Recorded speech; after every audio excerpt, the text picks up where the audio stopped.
Welcome to Daniel, Verse by Verse, a daily devotional.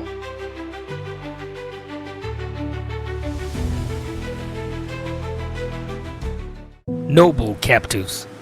Daniel chapter 1 verse 3.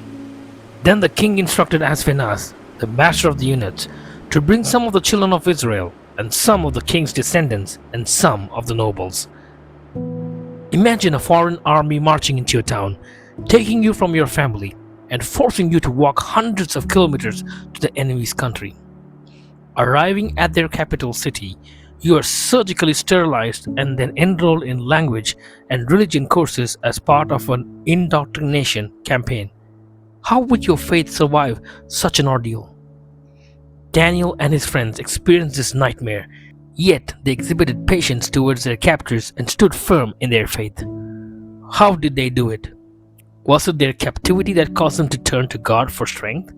Or did their difficulties bring forth the evidence of a character previously developed? Daniel was born during the reign of King Josiah, a time of great religious revival. Josiah turned to the Lord with all his heart, with all his soul, and with all his might. As a result, all his days, Israel did not depart from following the Lord God of their fathers. Targeted because of their noble lineage, many Hebrew youth were deported to Babylon in 605 BC.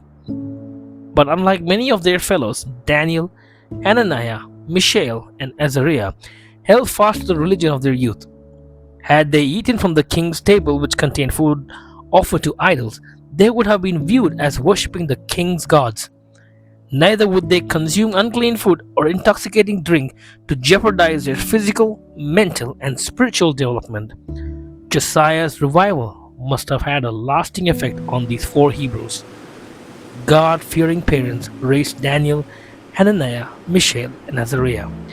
These young men personally knew the Hebrew God well before they arrived in Babylon. Their godly upbringing had prepared them for that awful trial. Forever separated from their families to serve a heathen king, they could say with Job, "Though he slay me, yet will I trust him." Job 13:15. If we can learn to say the same thing in our little trials, we will be prepared for the greater trials ahead.